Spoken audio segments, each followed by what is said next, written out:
So, I have my newest army that I would like to talk about. Now, this army only became possible to make during the Twisted and the Twilight, or, well, to be honest, it wasn't the Twisted and the Twilight itself, it was the free LC that came with Twisted and the Twilight, because none of the units here actually require Twisted and the Twilight, but it does require the Drightshirt free LC. So, what do we have here? And obviously you need Realm of the Wood Elves from Warhammer 1 to be able to do this.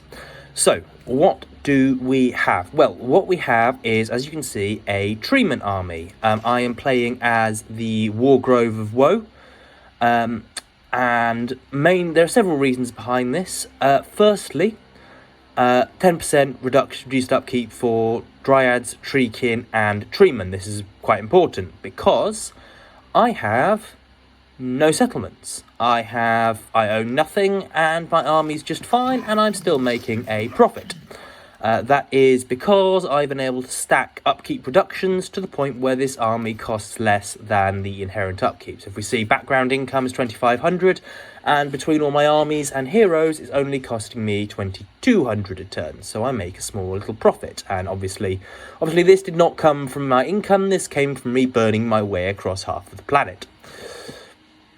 So, it's turn 151, that's a bit unrepresentative though. I have actually won this campaign. I won this campaign on turn 116, and this army I had fully constructed, if not necessarily given full experience, by turn 19. So, I've got all my Treemen, all my branch wraiths together. I didn't have Coedil at that point, but I did have Durthu. And I had all of this on turn 19, just to give you a quick taste about how quickly you can get an army like this sorted out. I don't have any settlements, I can't sort of show you why, but the reason for it is, unlike most Wood Elf factions, the Wargrove of Woe can get Treemen in tier 3 settlements. And they can get branch wraiths in tier 2 settlements, and they can get quite a few of them quite quickly. And because this whole faction is only built around acquiring a single army, this whole campaign has been built around getting this army ready. It's not been an issue. This is one of the things that I will say. I'm of the opinion that this is the best army in the entire game.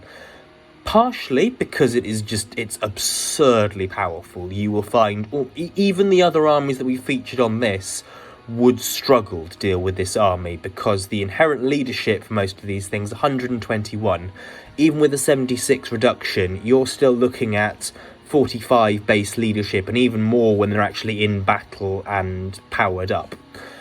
So partially it's absurd, and partially because one of the fundamental things about the Wood Elves is you don't actually need more than one army. The Wood Elves have a very, very easy campaign because they just need to hop around all of the various big trees, and you only need to do this one at a time. And I mean, I hopped around 4 of the 6 of them. Let me just check that quickly. Yeah, so each of these.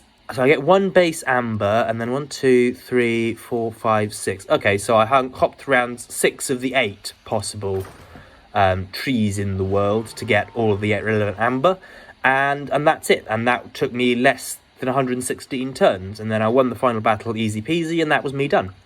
Yeah, it's a really, really easy win, and because of the unique mechanics, having one uber powerful army is significantly more viable with the Wood Elves than it is with literally any other faction.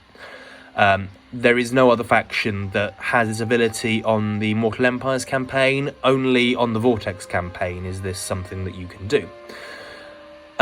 So let's get into it. So one of the first reasons that I chose Wargrove of Woe is because of the reduced upkeep. Second reason is they get boosted Treemen. So as you can see, these are malevolent Treemen rather than regular Treemen. They are functionally the same, but they get Frenzy base, which is very nice, and it's very, very hard to get their leadership lower than 50%, so you basically have passive Frenzy, which is beautiful. Also, Treeman for Wargrove of Woe, I believe it also works with Arguelon, but I haven't really checked that out. I don't really see the point in playing Arguelon anymore when I've already got Wargrove of Woe, which is just better.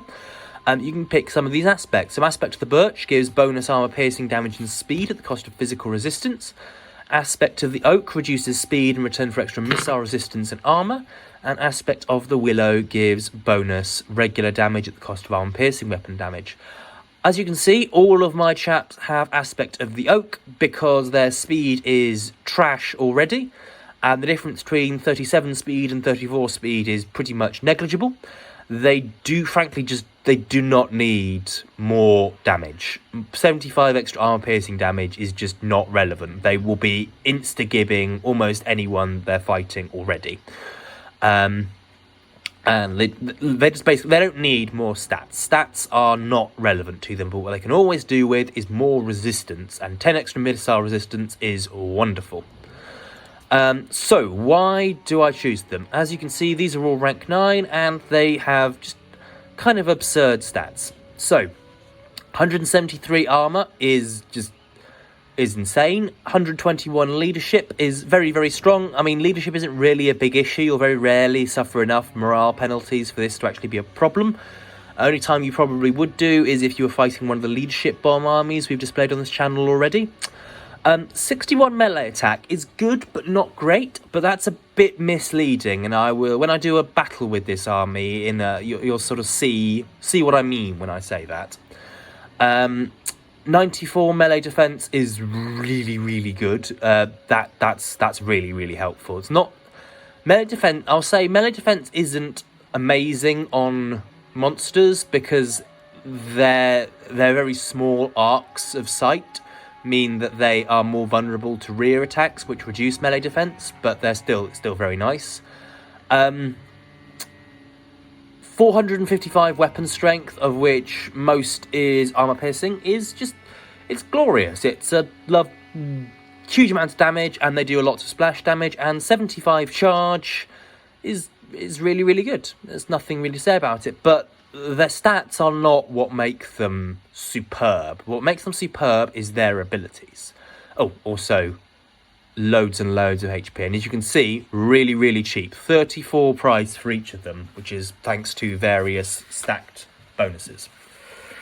So, abilities. Why are these so strong? So, firstly, Murder of Spites. This is one of the other reasons to choose Wargrove of Woe. In the Amber selection, you get Wisdom of the Wildwood, which gives passive Murder of Spites. This basically turns every single one of your treemen into a Mortis engine, which is ridiculous. Treemen are really, really good at tearing through infantry at the best times, but just being able to just drain out huge blobs is stupid. And I believe it is only Dreicher that gets this, so that's it. She's really, really, really good ability, and it means that you don't need to get your characters with Murder of Spites. You can use some of the other really overpowered traits instead. Reduced upkeep, always nice. Extra missile resistance and replenishment rate in enemy territory. When I've got no friendly territory, that's good. And extra missile resistance is wonderful, because Treeman's only real weakness is missiles, and I'll talk about that in a moment. Poison attacks on weapons. Don't really need this one, but I did have a bit of extra time and was waiting for the Oak of Ages to heal up appropriately, so I decided, what the hell, let's get it. Extra fire resistance. So this one is a really, really good one to get early, because not only does it close one of the biggest weaknesses of tree units in general in their fire weakness, but it also means that it's much, much easier to get your forest health up. So just burn settlements left, right and centre, and you'll be doing that a lot. Treemen are really good at that. This one I quite like, but it's not particularly necessary, but again, I had time, so I just went, why not? Reduced cost for Lords of Beast spells. This is one of the things that makes Wood Elves great. They've got so many spell cost reductions. And Bound Flock of Doom, excellent, because Coadil and Durthu both count as Ancient Treeman Lords for the purposes of this. So I basically get 8 free casts of Flock of Doom in my army, which is great. I'm basically just going for text because I can right now, but the really important one is Kadai. Reduced cost for Law of Life spells is really, really, really good. And I will show you what I mean when I talk about my branch rates. So, who else is in the army? So I've got 15 tree units. These are the bulk of the killing power in the army, and most battles will end up with damage reasonably evenly dispersed over them. But they're only part of this. The hero core is what turns this from a very strong stack to a borderline invincible stack. And like the others, this stack is more or less only vulnerable to enemy hero actions on the campaign map. It's basically immune to battle defeat. So, firstly, I won't look at Durthu, I'll save him for last. So, firstly, Coadil. So, he has Obsidian Blade for extra weapon damage, and again, you can see his stats equally as absurd as most of the Treemen. 903 weapon strength for a unit without the Sword of Cain is insane. He's extremely good at basically just brutalizing enemy lords. 82 melee attack, very, very nice. Also has armor sundered for all the good that'll do. Yeah, so really, really good. And 59 melee defense, not great, but enemies will have a very hard time poking at him when he's surrounded by treemen. He has the Armor of Destiny, Talisman of Preservation for a nice chunky 27% base ward save. And he has Scroll of Stone. I do very much like the Scroll of Stone, and I have been blessed with a ridiculous number of them in this campaign. I think I have about 4 unequipped on any characters at the moment. So yeah, that's nice. And Potion of Healing. This is a must for Coadil.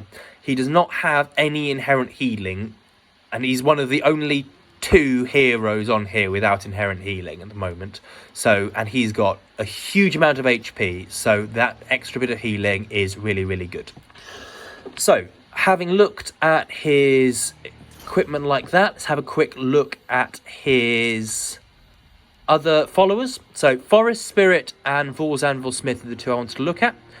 Bonus weapon damage and armor. Always nice. 165 armor isn't going to be moving anywhere to anything that isn't mostly AP.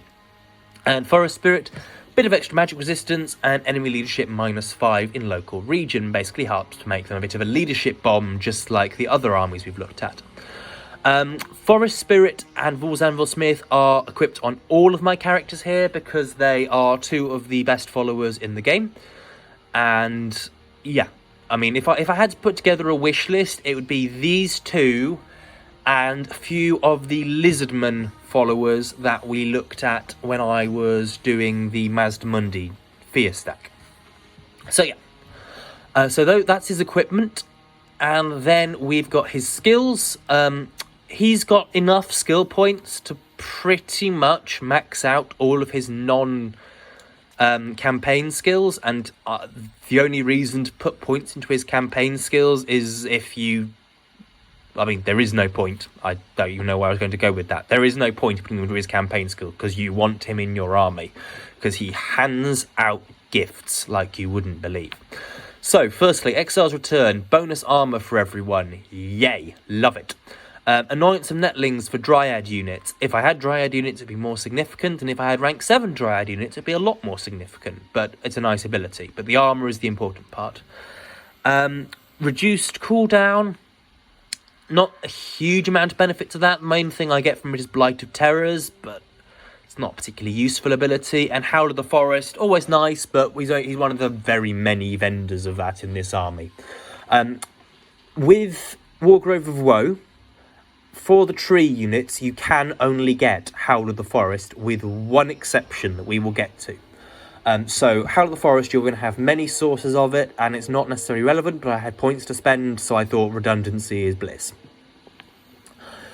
His magic tree is maxed out.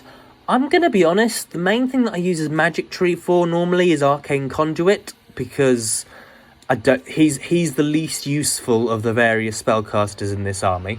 And his best spell is Flock of Doom, which he gets for free, because he counts as an Ancient Treeman Lord, and I've got the Amber. Maxed out skill tree for close combat, extra armor, all of this lovely stuff. I don't normally use Deadly Onslaught, but occasionally I'll remember to, and it's quite nice. So, Ancient Warding, 20-50% ward save during forest battles, which I will be showing you a bit more of when I actually do my forest battle in a moment. But then we have the big one, Lore of the Forgotten. Lore of the Forgotten is amazing. This is just an incredible ability. He gets it at level 6. This is an obscenely good ability, and there is no reason why this is level 6 and this is level 12. He should... This is something I could see at level 30 and it's still being broken. -1 cost for all spells. Incredible ability. Get this. Perfect Vigour, always nice. Now, these two up here, purchase cost -75% for aspect upgrades. Aspect upgrades are a one-shot purchase. I do not need cost reductions for any one-shot purchases. So, kind of irrelevant. And Chaos Corruption is not helpful. And this one would be good if I couldn't get it on Durthu. And as a result of having it on Durthu, this is irrelevant because, again, I don't want Chaos Corruption. I've had campaigns in the past where I basically have to sit my whole army in a sanitarium for a little bit and let them get over their crippling insanity because of all the Chaos Corruption they've been wandering around in. So there's that. That's Coadil. He's exceptionally good and definitely a valuable part of this army. I'd say he's... would I say he's the best? I'd say he's probably one of the best legendary heroes in the game. I'd say it's only Lord Croak that probably comes close. Yeah, Lord Croak and possibly the... Yeah, he's the thing is, he sort of operates on a different playing field to lots of the other unique heroes. He and Lord Croak are one-man army killers, whereas heroes like Tom Phillipson for the dwarves and co are all support characters much more. Even what's his name for the Gorich, even Gorich for Clan Moulder isn't really on the same playing field. Coadil would wreck Gorich in a fight, and just completely own him. He's so much stronger, and Croak is an army killer that just has no equal in the game. So I'd say that they basically operate on their own level of power, and as you can see, oodles and oodles and oodles of abilities. That being said, Coadil is still probably more or less the most vulnerable of all of the characters in this army because he's huge and he's much less resistant to damage than most of the other characters. And I'll talk about that more when we do the battle and I can sort of show you. So, heroes. This is another reason for playing Wargrove of Woe. They get good branch rates. Now, unlike regular branch rates, which I have an example of here with Catra, who I was able to confederate off Durthu, regular branch rates have, quite frankly, a terrible set of skills. This is good. Everything else is bad. All of the branch rates of Wargrove of Woe get this as well, and this is a weird mixture of spells that doesn't contain the best and most useful spells from either of the laws, and I don't get Arcane Conduit, which just means I was originally planning to have Catra be one of the branch rates in my army, but it's just worse. It's just a worse character, so I decided not to do that, and instead to get these branch rates. So these branch rates are Wargrove of Woe only. They are malevolent branch rates, which is the difference. And what do they get that Catra doesn't? Well, simply put, they get a full magical skill tree and aspects. And this. So, full skill tree. Why is this good? Well, it means that you get all of the spells in Lore of Life, which is a really, really good lore. So, Life, Bloom, and Earth. So, it's mostly focused around healing, as you might imagine. Earth Blood is crazy. And if you see down here, thanks to Durthu and Tex, Earthblood only costs 2 to cast and has a 9-second recharge rate. So you can keep it pretty much chaining constantly through most battles because you will regenerate magic crazy fast. Also has Regrowth, which is pretty necessary because your treemen have so much HP that just Earthblood will be so slow at healing it. Dweller's Blow, really good damage spell, and I get Arcane Conduit, which is essential. Magical Reserves, good. Also, they get Regeneration passively for Law of Life branch race, lovely. Aspect of the Willow for 15% physical resistance, also very, very nice. Reduced armor, not great, but doesn't actually matter hugely because they still sit around with 95 armor at the end of the day, which is still very, very good. The other Life branch Wraith has the exact same setup because I'm a big fan of redundancy, and for this army having 2 Law of Life casters is really, really good. So I'm not going to show you her skills, but this one, Shadows branch Wraith. This basically boiled down to who came up with the trait that I wanted first, and Shadows I prefer to Beasts because I've got 2 casters that cast the most useful spell from Law of Beasts in the form of Flock of Doom already. But what do we have here? Well, we have Penumbral Pendulum and Pit of Shades. Kill archers and ranged units, kill infantry blobs. Really, really good for doing that, and if you want to do it a bit faster than Law of Beasts will. This one gets Stalk rather than Regeneration, which is just objectively worse, but at the same time, it's what you get, so suck it up pretty much. And again, 15% physical resistance, because physical resistance is wonderful. Never had much use for Smoke and Mirrors. 10% speed on very slow units is not great. Anyway, so equipment-wise, Law of Shadows has Obsidian Blade for oodles of extra damage. So as you can see here, high melee damage, well, very high melee damage for a foot character. 260 of which is armor piercing, very nice. Glittering Scales for reduced melee attack in nearby area, 17% ward save, Scroll of Stone, because I love that, and Potion of Healing. Potion of Healing on them and Coadil, this is the only other one in the army, only one of the other 2 characters that doesn't have passive regeneration, so Potion of Healing is very nice. And trait-wise, we've got Cluster of Radiant. Now this is the advantage of giving all of my treemen Murder of Spites, because in return I can use some of the other abilities, and the abilities are really strong. So, +2 cost for all enemy spells, it's good, it combos well with some of the other stuff, but enemies that don't really use spells, and there are no spells that are particularly effective against an army like this. So, what does this do? It gives me improved power recharge rate. So, improved power recharge rate, lovely. Yeah, always helpful, great increased power reserves, very, very nice. This you'll only see this on the battlefield rather than in the campaign map, so we just do that. Law of Life character, what do we have? We have Armor of Destiny, Talisman of Preservation, the 1/2 standard. Brass Cleaver for extra melee attack. Other Trickster Shard for reduced magic resistance. And we have Resplendence of Luminescence. Minus 25% magic resistance. Just crazy, crazy good. This entire army dishes out primarily magic damage. So between this and this, you've got minus 45% magic resistance to everyone in an area around them, which is just basically means that they've got no magic resistance most of the time. And Channeling Staff, which is very helpful to just chain spells even faster. The other branch Wraith, we have Annoyance of Netlings. So, Resplendence of Luminescence and Annoyance of Netlings as abilities are basically opposites of each other.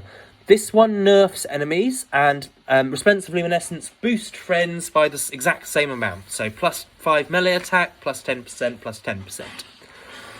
So, really, really good combo, and it means that the stats that you've already seen with the treatment get even more insane in battle. And then we've got Warrior Bane for extra reduced melee damage, because these characters are not the damage dealers in close quarters, even though they're perfectly capable of being, if they want to be. I mean, those stats are nothing to sniff at. But their main benefit is that they just supercharge the already high stats. And finally, we have Durthu. Now, Durthu is the big one. Durthu is the only legendary lord you can confederate with Wargrove of Woe, and his combination of bonuses just what make this army work. So, firstly, he is in this slot as the Forgotten, which reduces the upkeep cost for Treeman units, gives extra melee defense for Treeman units, and gives passive greater arcane conduit. So, Passive Greater Arcane Conduit. Didn't have enough skill points to get regular Arcane Conduit, but having Greater on this is really, really good, and the reduced upkeep is also very nice. So what does Durthu have? He has the Sword of Daith for extra post-battle loot, basically, and for the ability Sword of Daith, which is basically a supercharged Flock of Doom and reduces enemy armour. So between Coadil and Durthu's Sword of Daith, you can actually reduce enemy armour by -60 if you feel like it. Although, given that most of your army does oodles of armour-piercing damage anyway, I'm not quite sure why. Armour of Destiny is very, very nice. Talisman of Preservation, very, very nice. Book of Ashur, 25% wins, so plus 25 wins magic power reserve is good. Winds of Magic is very good. Good to have some extra. You'll see how ridiculous it is when we do the battle. And Potion of Healing. Now, might wonder why Potion of Healing when I finish explaining it. Because Durthu here, as you might expect from my previous ones, has in fact killed Isabella, which is very easy to do with Wargrave of Woe because she's right next door. I confederated Durthu on about turn 17, FYI. It was very, very early on. And the reason for this is he has a monstrously huge number of hit points. 14,000 hit points is insane. So a bit of extra healing without needing to spend magic on it is great. So those are his equipment. As you can see, Vor's Anvil, Smith and Forest Spirit, just there as with all of the other characters. Elder Scout for a bit of extra movement range, very, very nice. Banner of the Eternal Queen. This is a very, very good unit. It used to be even better because it used to give even better damage resistance, but it doesn't anymore, but it's still a very good banner. This is sitting on Coadil. I've equipped him with it because of the 18% magic resistance. Very nice. And in battle, gives passive bonus to damage resistance and leadership around the user, and given that I always blow up with these guys, that's crazy good. Banner of Eternal Flame, this is equipped on Durthu by default, and again, fire damage and extra base weapon damage. Unequip this if you're fighting against High Elves. This is a huge handicap against things like Phoenixes. 70% resistance is just not fun to deal with. You still will most likely win, but it just takes forever. Finally, Banner of the Hunter King.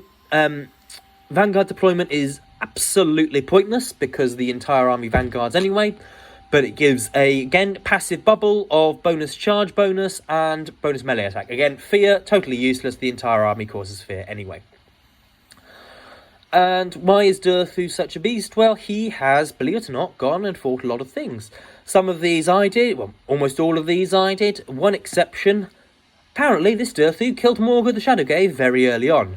This is before I confederated him. I've got no idea what happened. As I said, confederated on turn 17 or something ridiculous. But yeah, it was very helpful. This happened in a previous campaign when I did this as well. I do not know how it happens. It just did. It was very nice.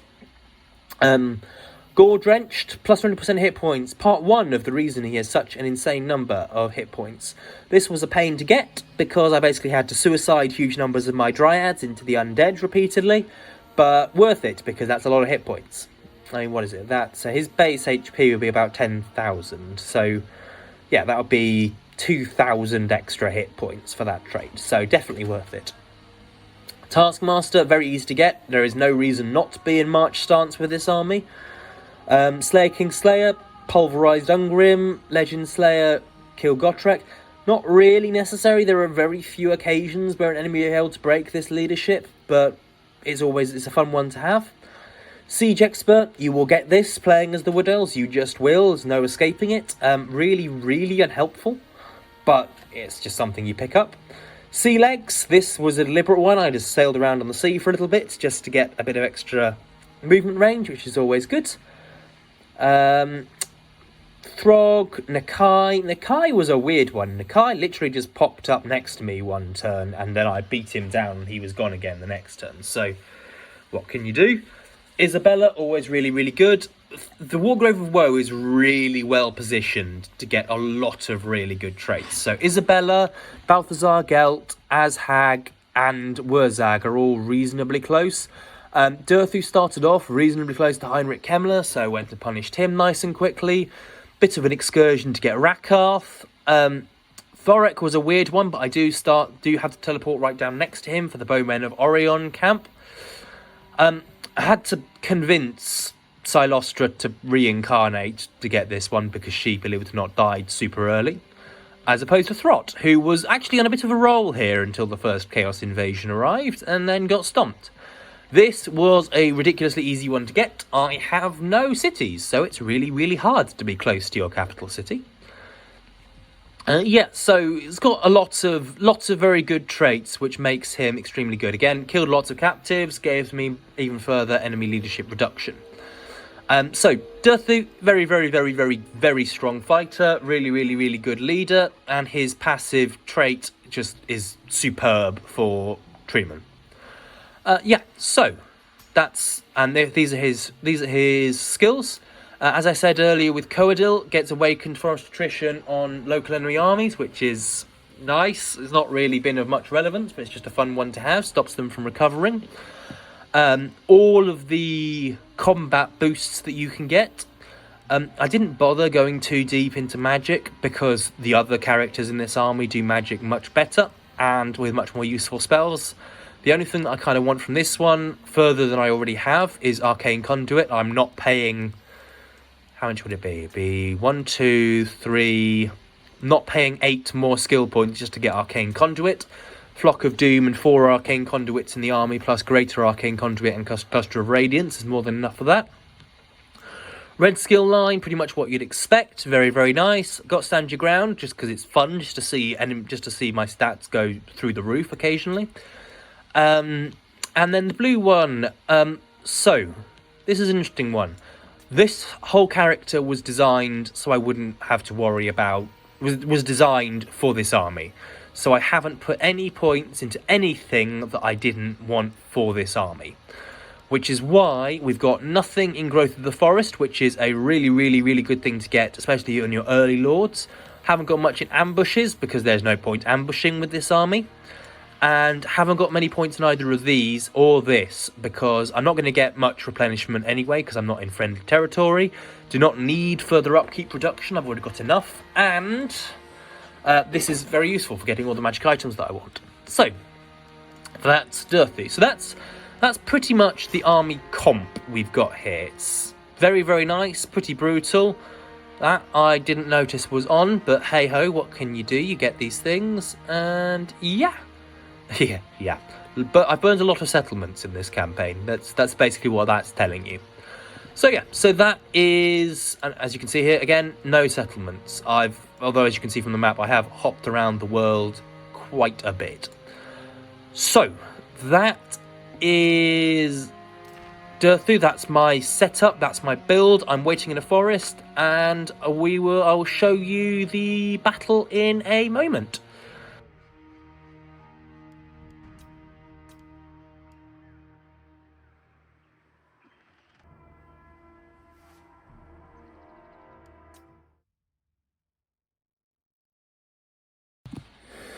Okay, so here we have the forest battle in very, very big inverted commas, because I've seen more shrubbery on grassland maps, to be quite frank. This does not look like a forest to me, but it counts as a forest, and the way you can tell is that when you're on the battle screen, you get a little thing at the bottom when it says terrain like forest in this particular case. So, yeah.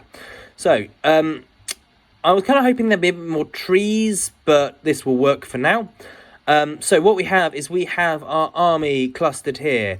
It's best to fight your battles in the trees when you can, because all the characters get decent bonuses. You get boosted everything from being in the trees for your spellcasters, and your treemen get bonuses to their stats. But what the hell, it'll have to do.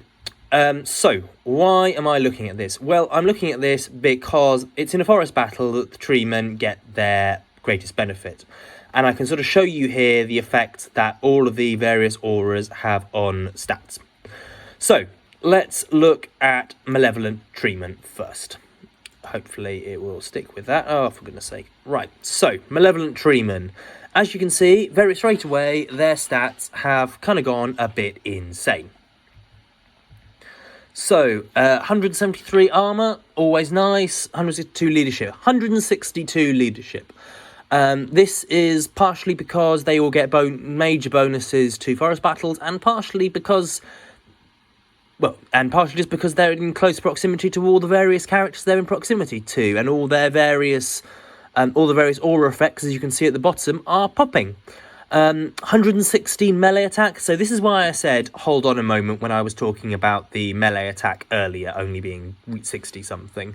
Yeah, pops up to 116. Most lords in this game would struggle to get 116 melee attack, and here are treemen with 160 melee attack that is both poisoned and magical attack, and if it will let me stick onto it, that will be lovely.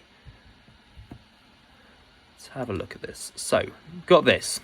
109 melee defense, very, very nice. Only it's about an 18-point increase from passive, so that's good. 551 melee weapon strength, very, very nice. It is a decent bonus, and 681 charge bonus. So, stats have gone up. Obviously, HP has not gone up, but yeah, stats have gone up. But it's down here that we have it. So, firstly, let's look at the active abilities. So, we have the Banner of Eternal Flame for boosted weapon damage and fire damage. Not hugely relevant against this particular army, because this is Empire, but other factions it will matter. Possessed by the Trickster God. Now, this is the bit that I meant to talk about earlier, but then didn't. Durthu can get possessed by the Trickster God as one of his choices. He is the only tree unit that can get possessed by the Trickster God, and that gives all units in the vicinity plus 10 melee defense, which is very, very nice. You can get endless Howl of the Forest for more melee attack, so this is coming from literally all the other heroes, but possessed by the Trickster God is a Durthu only thing if you want only trees in your army, and if you're playing Wargrove of Woe, you do only want trees in your army. Banner of the Eternal Queen for 5% extra damage resistance and 4 leadership, helping to contribute, and we'll look at the resistances in a bit, because that's rather the piece de resistance. Resplendence of Luminescence for bonus everythings, the Brass Cleaver for even more bonus melee attack, Banner of the Hunter King for even more bonus melee attack, poison attacks pretty much, and this. So altogether, between those various things, so Frenzy, that's plus 10... plus 15, 25, 30,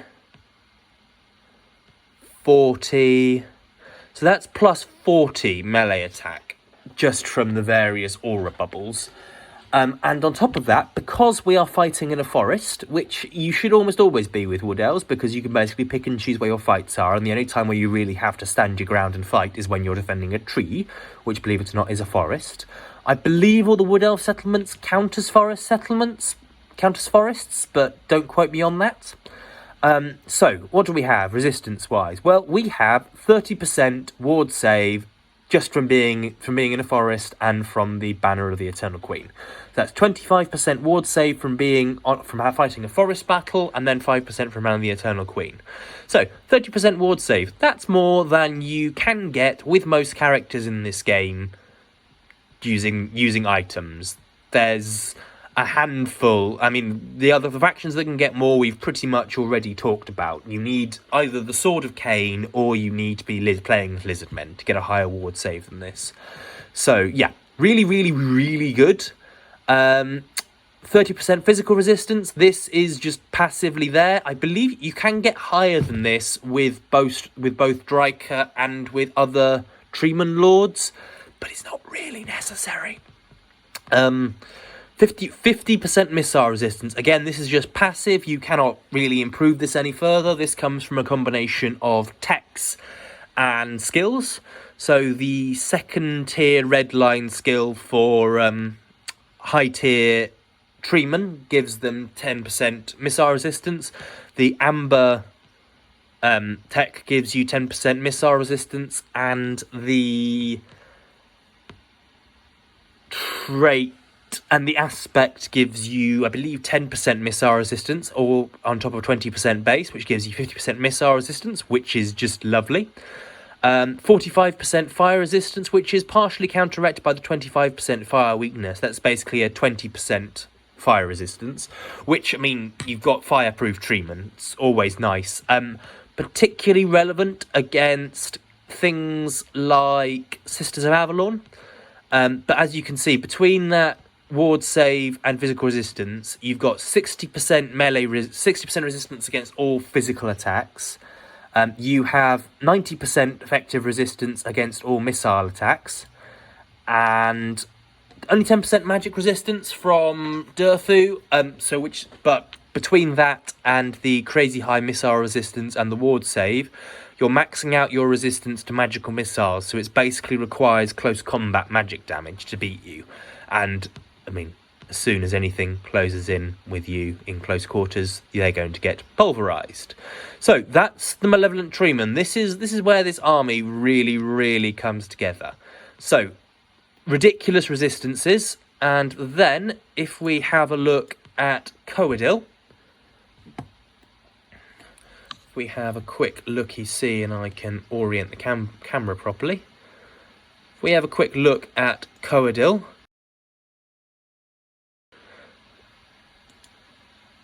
so he's got 137 melee attack. So why is he a bit weaker? Well, he's got higher magic resistance because he's got the Banner of the Queen actually attached to him, which gives him 18%. But he's only got, he's got 25% ward save as a combination of 20% base ward save, so physical resistance, and the Armour of Destiny. But he's only got 15% missile resistance. So if this ward save, which is a combination of the 30% that all the Treemen have and 27% from Armour of Destiny, Talisman of Preservation combo, if he didn't have this ward save, he would be far more vulnerable to missile attacks, especially since he is also not immune to fire attacks like the rest. He just has straight average fire resistance, and he doesn't have any real way to compensate for that. Again, same abilities being stacked here. And then finally, let's have a quick look at Durthu. Look at that melee attack. Crazy high melee attack for Durthu. Reasonably high leadership. Well, very high leadership. High armor. High weapon strength. I'm not quite sure. Oh, yes, because it's been boosted by Frenzy, because Durthu also gets Frenzy. Very nice anti-large. So 33 anti-large. So against large targets, he'd be up to 182 melee attack. Nice melee defense. And he's also got Obscene, so 57% ward save, 35% physical resistance, 35% missile resistance, and 50% magic resistance. He's basically immune to damage in this particular setup. He has got regeneration and greater arcane conduit.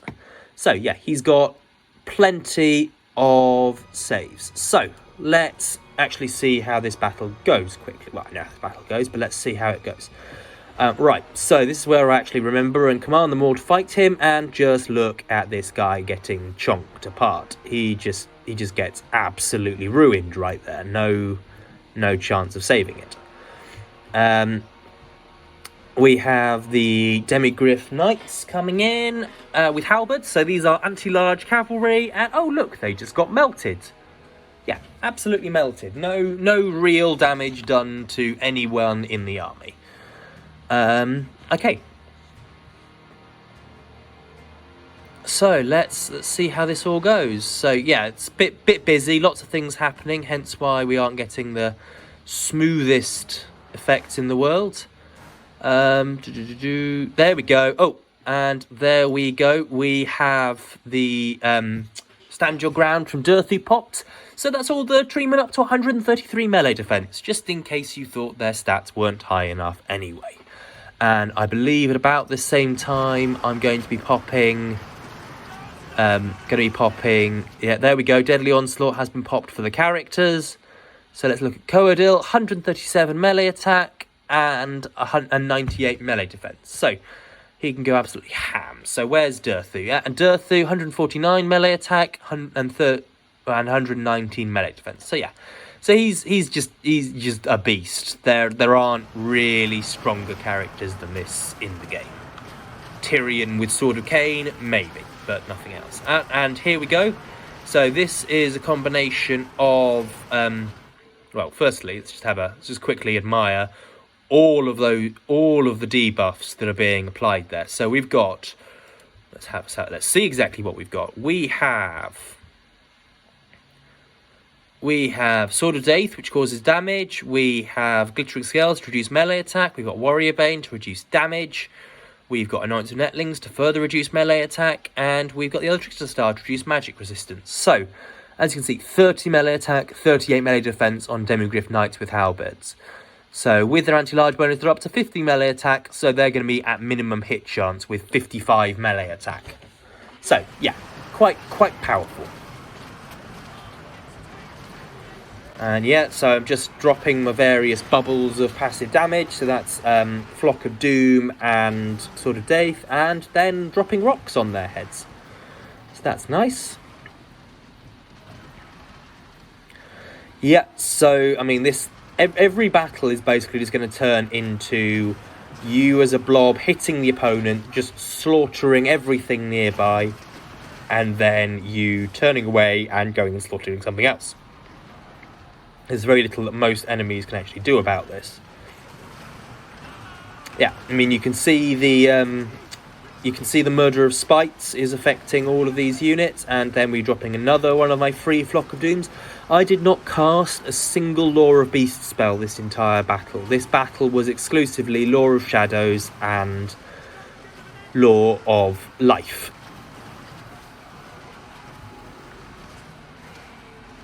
So yeah, you can see they've got their melee defense boosted up a bit, and it just doesn't matter because they're not mostly being killed by melee attack, they're being melted by special abilities.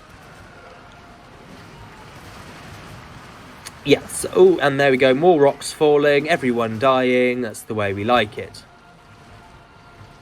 Yeah, so, and that's that. Oh, and we have Boris swooping in to try and go for a kill on the back.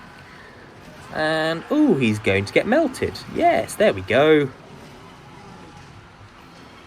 So, yeah, I mean, this entire battle, Treemen are slow.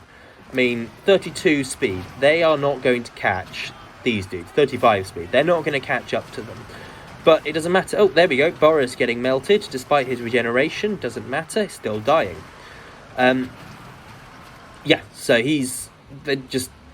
they can't, even with all these missile attacks, they just cannot dish out damage fast enough to make it worthwhile trying to fight against them. Oh, and here's our Penumbral Pendulum.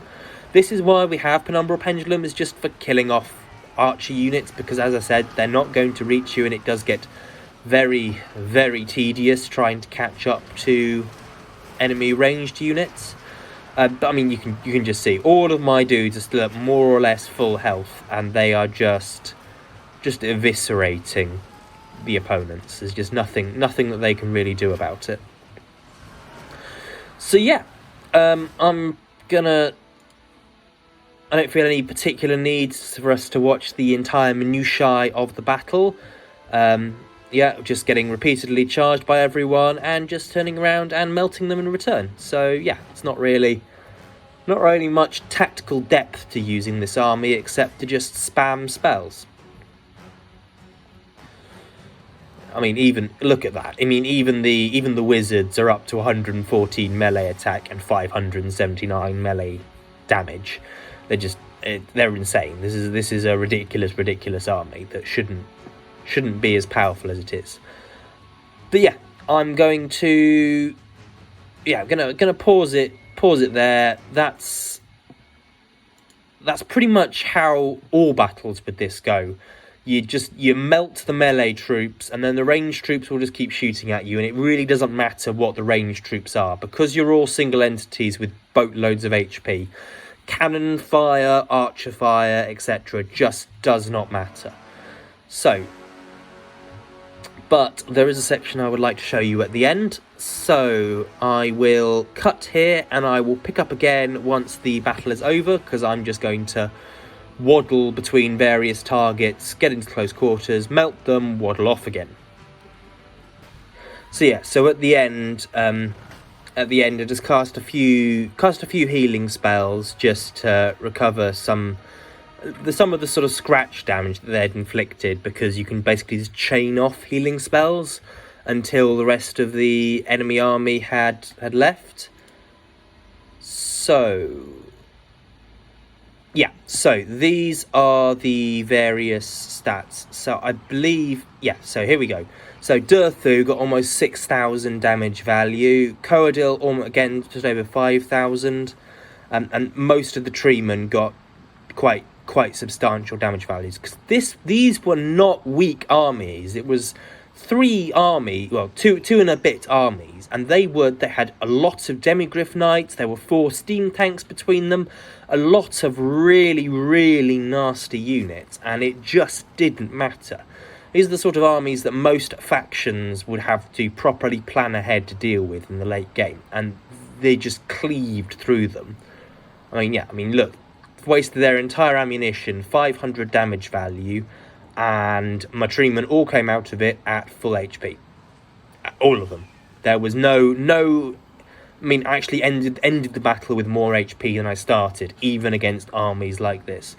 Boris just got beaten into a pulp, and that's just how this army sort of works. There aren't really issues that this army faces. There is no army that can take on this army, because there are no armies that have... the only army that can realistically do a decent job against this army is another treeman army, because they're the only ones that have... Or maybe a super buffed up Phoenix army, I suppose, maybe. Just because you need melee attacks that are magical, and you need to have a crazy high level of resistance and stats to be able to fight this. I don't even think a Phoenix army could do it. I think your only real chance is another treeman army, because treemen have just got such absurd stats that most monsters won't even be able to touch them. So yeah, so that is this battle. That is this army just talked about a bit. Look, you can look. Even with my Penumbral Pendulum, I still got significantly less damage value than I did just from my Flocks of Doom and my Sword of Death. So yeah, that's this army. Thank you very much for watching.